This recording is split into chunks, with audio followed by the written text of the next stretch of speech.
Hej og velkommen til en træning her på Prepare Child-projektet.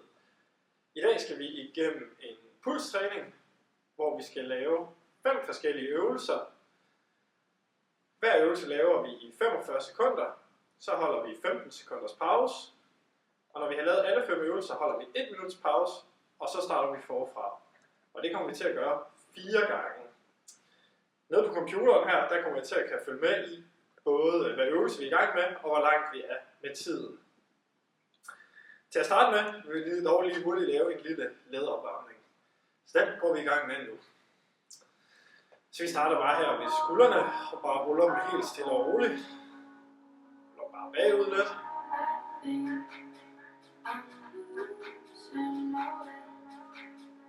Så ruller vi fremad.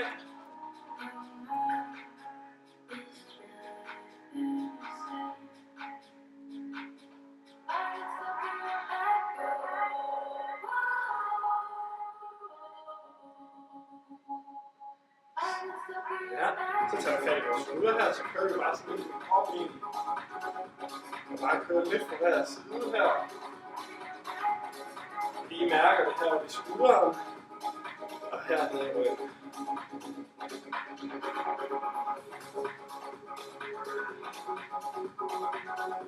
Jeg gør lige 2 gange mere. 1. Og 2. Så tager vi lige løfter benet op, sådan her.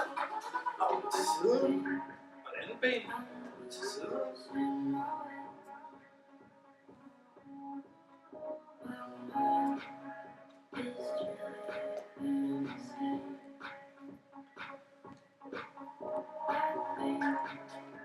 Super godt.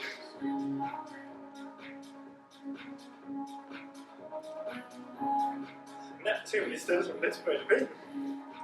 Så tager vi armen sammen. Så kører så godt ned her. Ingen krav om at komme helt ned og røre. Og man må også godt bøje lidt benene.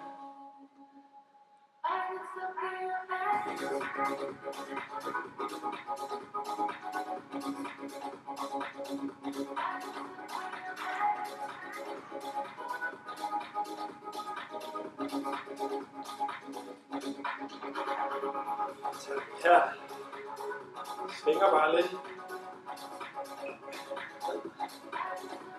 I gang i hele kroppen. Underløbet. Jeg kan allerede mærke, at pulsen er lidt høj. Eller så fordi jeg snakker. Så svinger vi armen. Og den anden vej.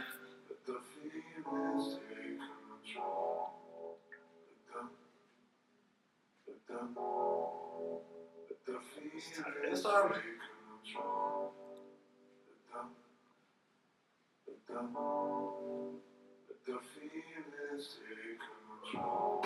Og den anden.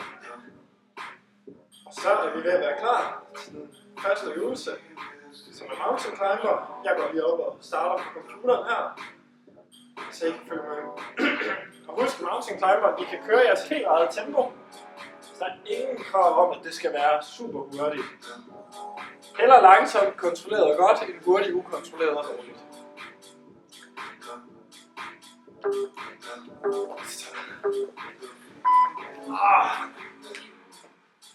Igen. Bare find jeres helt egen rytme. Noget I helst skal. I skal holde det i 45 sekunder. God fitnessråd. Spænd op i kåren, som man jo altid får at vide.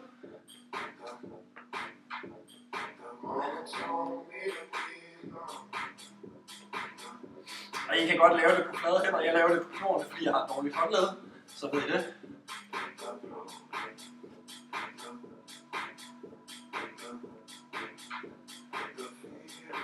Næste øvelse, vi skal i gang med, er air squat. Og hvis man synes, den er for nem, kan man lave det til en jump squat. 2, 1. Og pause. 15 sekunder. Sørg for at få trukket luft ind. 3, 2. Og så er vi i gang igen. Og air squat. Og her igen går lige så dybt ned, man nu kan. Fokus er som en almindelig squat. Knæene skal helst følge tæerne bare. Men de må godt komme ud over tæerne. Man kan gøre ligesom jeg gør, det kan jeg bare bedst lide at stå med armene fremme. Eller man kan også have dem herinde, hvis man synes det er mere behageligt, det ændrer ikke så meget. Det kan jo være, at man har sådan en baby i hånden, mens man gør det. Det ved jeg i hvert fald min egen søn meget godt kan lide, når jeg står sådan her. Som sagt, hvis man synes det her er for nemt, så kan man hurtigt lave en jump squat. Som bare er sådan her. 3, 2, 1. Pause. Næste vi skal i gang med er burpees. Og der viser jeg først en burpees, og hvis man synes en burpees er for hårdt, så kan man lave et englehop, og det skal jeg også godt vise. Jeg starter med en burpees, så helt ned, og op, og hop, og ned, og op, og hop. Og hvis man synes det er for hårdt, så kan I lave, hvor I bare går ned i et englehop, skifter sådan her, så slipper man for at komme helt ned. Og igen, sørg for at gøre det i det tempo, I bedst kan.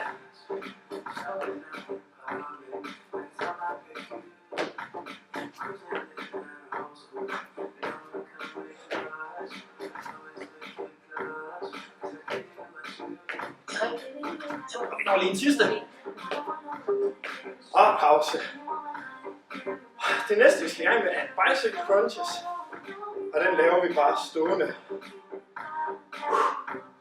Alternativt kan den laves liggende. 3, 2, 1. Og den gør vi sådan her. Igen. Bare find jeres egen rytme. Og igen, man kommer bare så langt op man kan.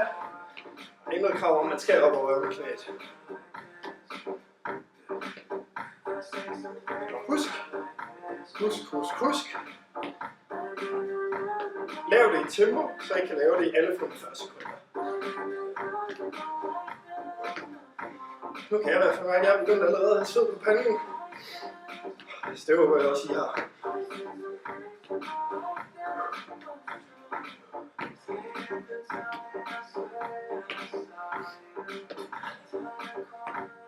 Tre, 2, 1. 15 sekunders pause. Og så kører vi en sprallemand her. Og det er vores sidste øvelse. Så har vi 1 minuts pause. 3, 2, 1. Og det er bare helt. Og igen. Der er ikke noget krav om at lave det hurtigt. Det kan godt bare være. Sådan her. Hvis det er det.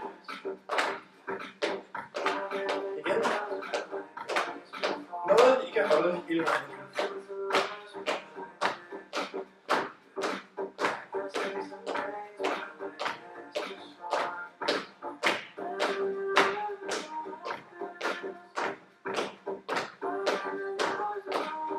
Vi har 10 sekunder tilbage.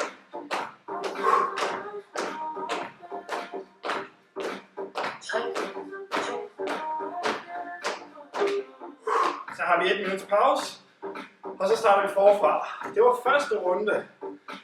Hvis I gerne vil have lidt mere pause, så kan I jo altid bare pause videoen. Og så starte, når I føler jer klar til det. Sørg for at få noget at drikke i den her tid. Så er I klar til næste runde. Puha! 3 runder tilbage.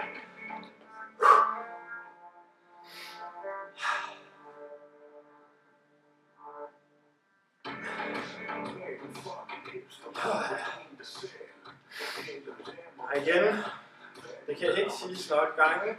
Hellere lave få kontrollerede gode øvelser, end mange ukontrollerede øvelser. Så sørg for at have fokus på teknikken, frem for det er kvalitet frem for kvantitet. Og 5 sekunder, så er vi i gang igen. Og det er en mountain climber. 2.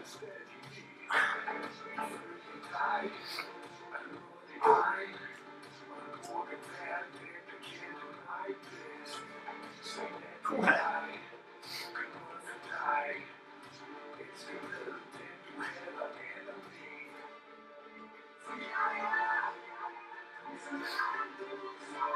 Altså vi nok har i en mountain climber, der er det meget kort, man stabiliserer. Men samtidig så styrker man faktisk også sin hoftebøjer i det, man går op her. Og man skal stabilisere godt op i skuldrene.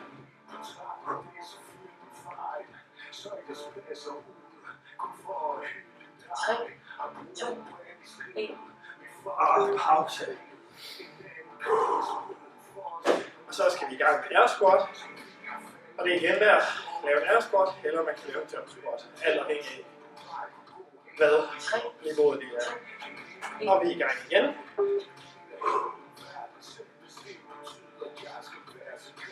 Og husk bare at komme så dybt ned I kan.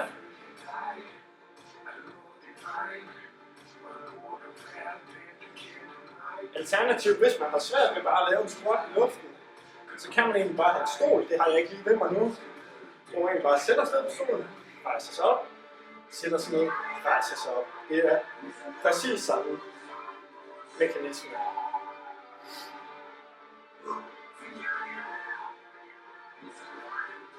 Og vi har 10 sekunder. Sådan. 3, 2, 1. Og 15 sekunders pause. Sørg for at få trukket vejret godt ind. Og så går vi i gang med burpees eller englehop, hvis man hellere vil det. 3, 2, 1. Og burpees. Og en alternativ til burpees, i stedet for at hoppe frem her, så kan man også, hvis man gerne vil ned, bare gå stille og roligt sådan her, og op, og ned, og gå, og op. Og ellers så kan man lave den, hvor man hopper i en samling.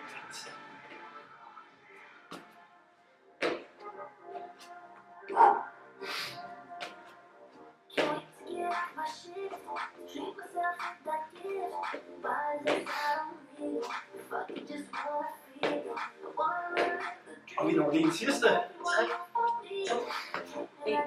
Og pause.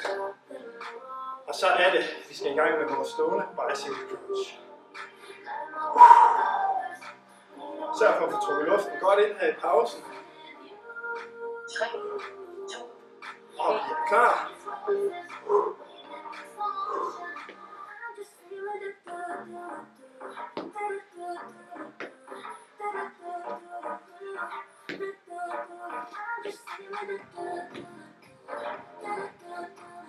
Sådan.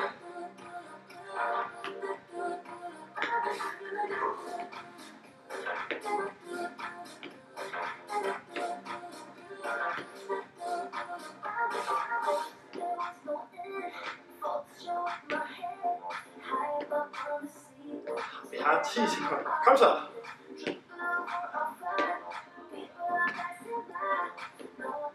3, 2, 1. Og pause.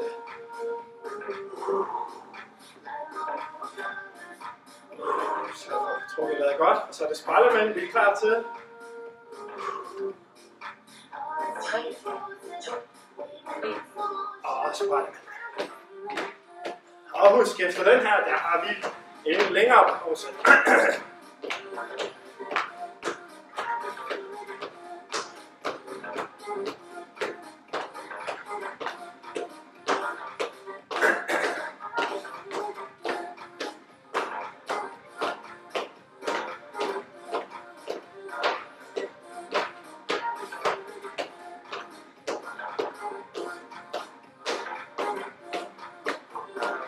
Sådan.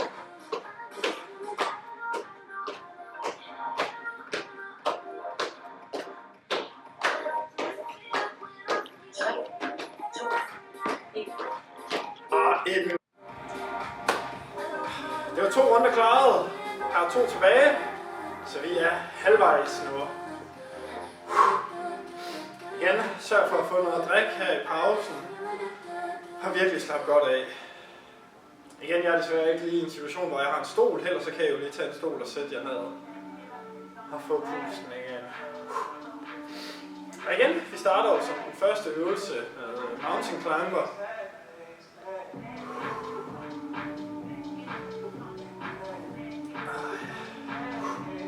ved ikke, hvordan I har det. Jeg kan i hvert fald godt mærke sveden, og jeg har det hårdt lige nu. 10 sekunder tilbage. Og så er vi klar igen. 45 sekunder mountain climber. 3, 2, 1. Pause 3. Tredje runde.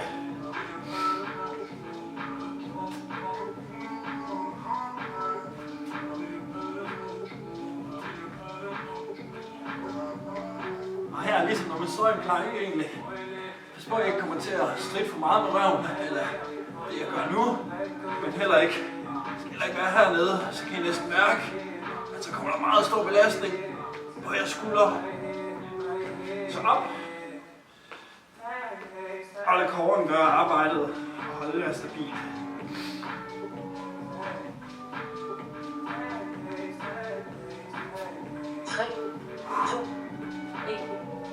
Og 15 sekunders pause. Og så er vi klar til nogle air squats.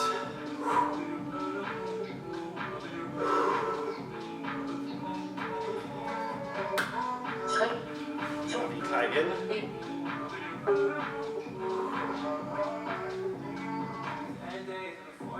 Og igen husk, I kan jo stå med jeres barn her også. Jeg har selv en søn, 4 måneder. Han synes i hvert fald, det er rigtig sjovt, når jeg gør det her. Han synes også, det er meget sjovt, at stå med ham over hovedet. Men det er jo smagsag.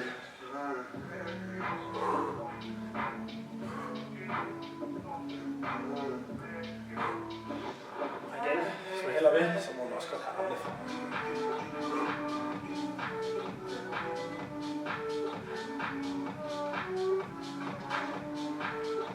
3, 2, 1.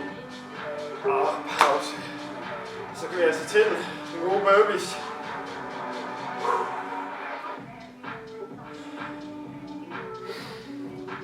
Fem sekunder. 3, 2, 1. Og igen, husk, gør det i jeres eget tempo. Intet krav om at nå et antal gentagelser. Så det kan være helt ned og lige. Og så op. Og ned. Og op. Og igen, hvis det er for hårdt, så kan man lave englehoppet. Det er også helt okay.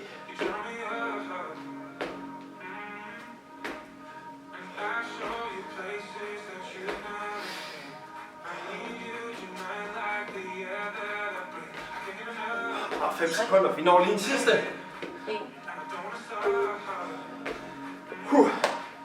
Bicycle crunches, stående. Den kan jeg også lave slikkende, hvis man vil. Men der er den rigtig hård. 3, 2, Vi er klar. 1.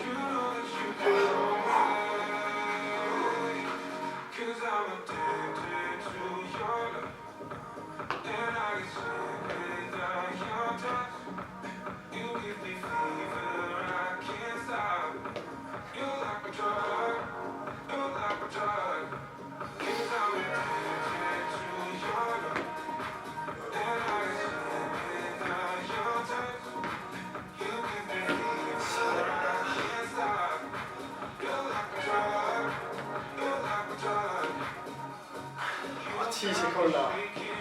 Kom så. 3, 2, 1. 15 sekunder. Og så er det spejlemanden. Du skal trække vejret. Kom med fra den twist user. 3, 2, 1. Og igen. Kan gøres helt roligt. Det stille.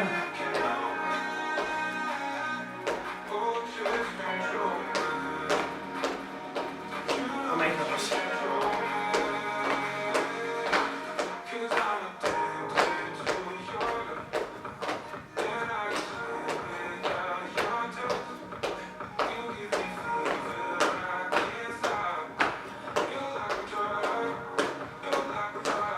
Og 10 sekunder.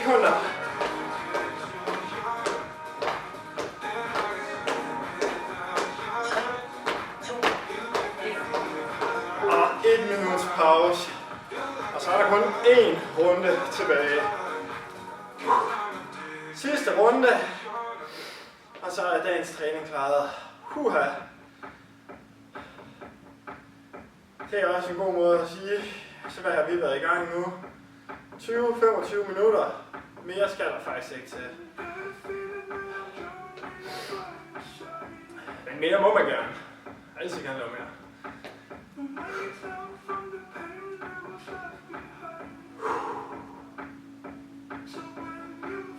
Igen, husk at få noget at drikke her i pausen.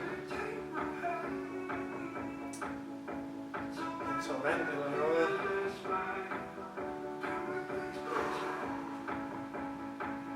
Sidste runde, 10 sekunder. Og igen, en god mountain climber. En fantastisk øvelse. 3, 2, 1. Sådan. Leg 4. Og husk, sidste runde er det hele nu. Så der er ingen grund til at gemme på noget. Det mindre man har planer om at skulle ud og løbe. Eller andre ting. Så spar lidt.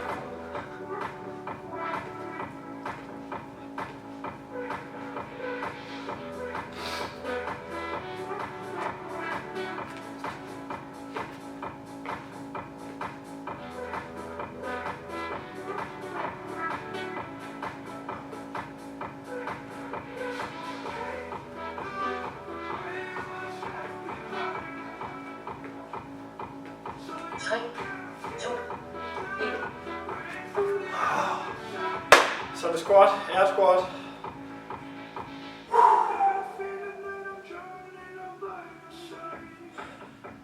Her er i hvert fald sød på panden. 3, 2, 1. Og husk igen, knæene må godt komme ud over. Det sker der absolut ingenting ved. Det er noget fint dem, der siger det. Bare de helst følger jeres tæer, så er det alt fint.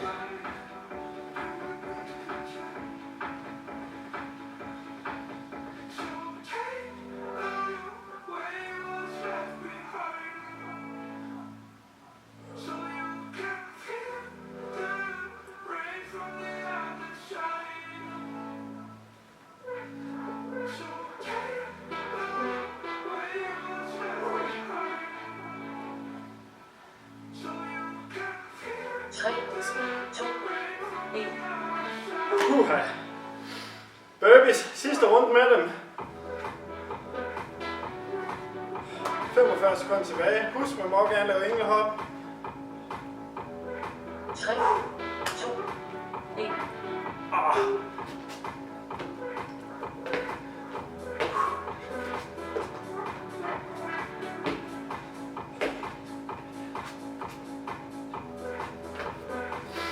er ikke fordi, jeg ikke gerne vil sige en masse til, jeg er også bare ved at løbe tør for luft.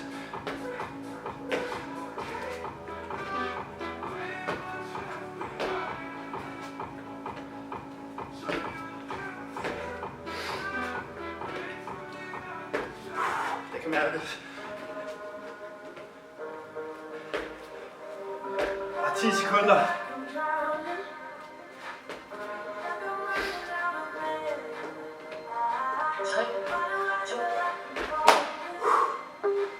Bicycle crunches. 2 øvelser tilbage.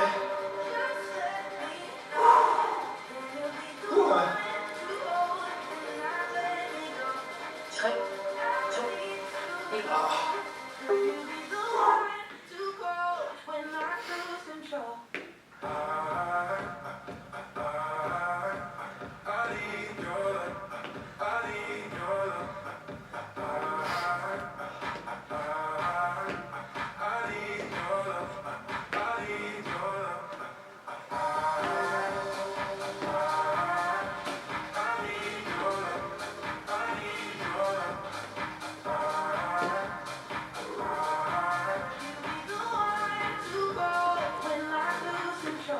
Sekunder.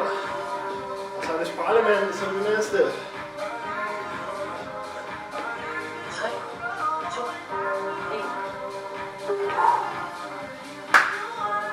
1. Sidste øvelse for den her gang. 5 sekunder. Så vi er færdige om under et minut. 1. Sidste 45 sekunder.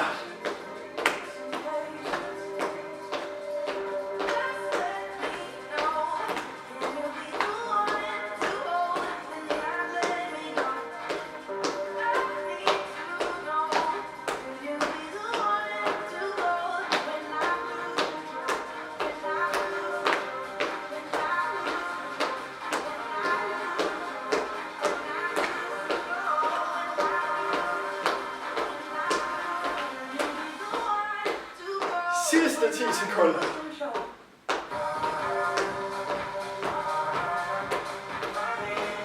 3, 2, 1. Det var dagens træning. Tusind tak fordi I var med. Det var vores bud på en pulstræning. Og vi ses herinde på Steno Centeret til fysisk træning sammen. Tak for i dag.